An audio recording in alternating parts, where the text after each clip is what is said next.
Incredible.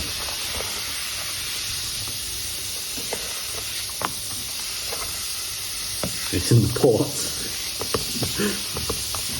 It's in the ports.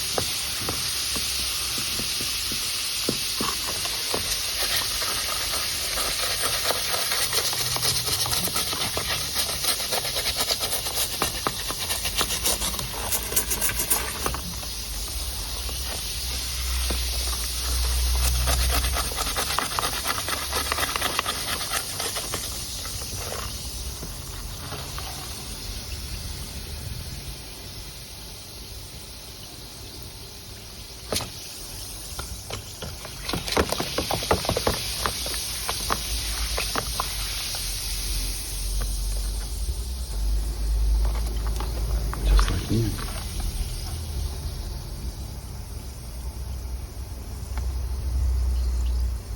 Zoom in.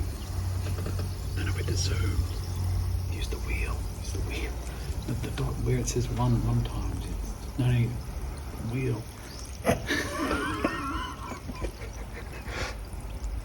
And then just zoom in slowly, maybe. I'll do another splash. I'll fix it in post.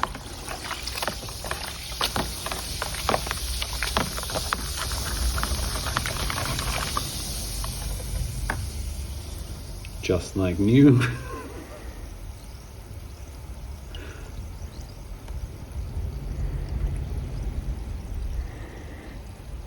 Did you scroll in yet?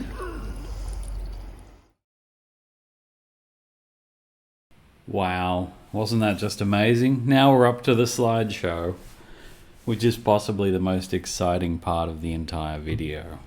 I mean, it's not as fizzy as the first part.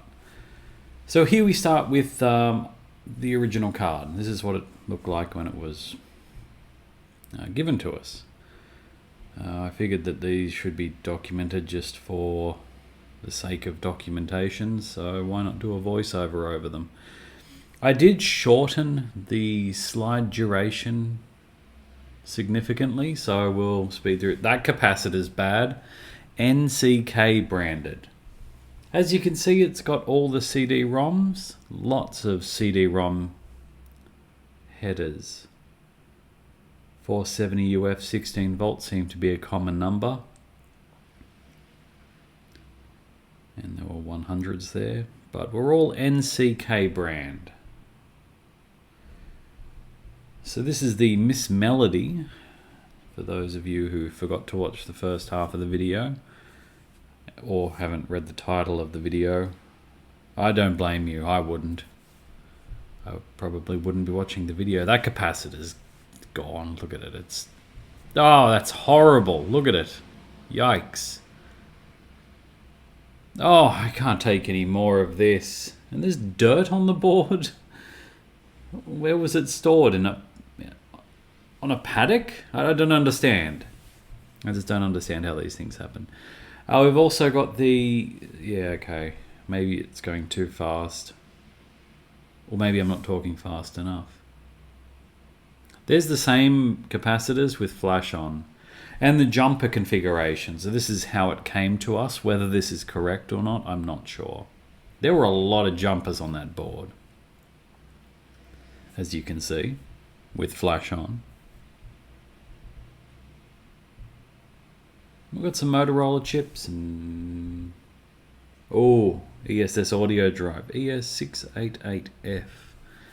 So these are the capacitors we actually used for the replacement. These were from Element 14, which used to be Farnell here down under. And we've got a mix of Panasonics and Rubies. I wasn't too phased in keeping them all the same because it's not a display card. It's just more for upkeep than anything. There's the bicarb. There's the white vinegar. Let's go. Capacitors removed. Oh, there was also the desolder gun. As you can see, around the bases of those capacitors, we shouldn't be able to see anything, but you can clearly see that the PVC surround has actually stretched up, which means it's a bulging capacitor. There's the board again. There's some more jumpers, quite close to the AudioDrive chip. Some jumpers up the top there. They were spare, I think. I think they go to the PC speaker. Lot down the bottom there. Still more on there. I guess I was taking more of these photos because there we go. Yep. I was removing them. It all makes sense now. It all comes together. Oh dear God, here we go. Okay, so I mixed. Yeah. I don't even know if this is the right way to do it, but this is what I did. There are probably different. Looks like a cake. Oh, it was so thick. I had to scrape it off. There was too much. The actual reaction between the vinegar and the bicarb created. We had an excess of the bicarb, I believe, so it left a solid precipitate in the reacted water. But there it is after, and as you can see, it did actually look a bit better. I was surprised. I wasn't expecting anything, but it actually came out better than it went in. We did also rinse it with some tap water, apparently. That's fine. That's fine. That's Works tap water. I can only assume it's triple distilled. We couldn't get distilled water, so we had to use tap water. I don't know why that's such a problem in modern society. Or demineralized water. It's another word for distilled. There's the card. We left it to dry for about a week, with the ports facing downwards, so it was in that direction. We did dry it a bit with the hair dryer, but not too much because we didn't want to damage anything. You can use an eraser to clean up the gold pins down the bottom there on the edge. And of course some CRC 2-26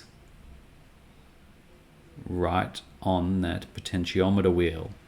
Oh, there we go. Let's get a close-up of that. Oh yeah, that's too much probably. That's fine. These are roughly the steps. I made better steps on the ACMS website. Oh, that's how we stored it. There you go. Oh, and of course, I guess the capacitors have to go in. So generally, one leg at a time, straighten them up, make sure they look nice.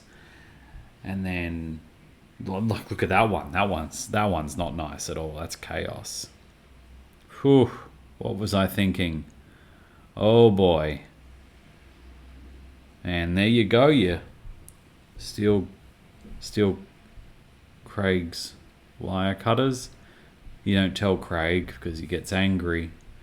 He's an older gentleman. You cut, yeah, okay, come on. Let's get away. We got that. I should have made that a GIF. That would have been better as a GIF.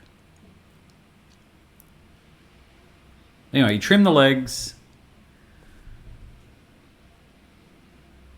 And there you go. The card is beautiful. It's truly magical. It looks really nice now, and it's got, you know, brand name capacitors. YXJs and FRs, I think it was. I think it also had some other Rubicons. The other ones, not the YX series, YX Star, the other ones. Anyway, I didn't know how the jumpers went back on. I was going to look at the guide, but it turns out the PC I was using didn't actually get fixed. So I couldn't actually test the card. But that's it. That's all there is. So, look, thanks for watching. I just thought that it would be good to have those videos out and about on the internet. Until next time, this is Shane McRetro signing off. See you in the next video.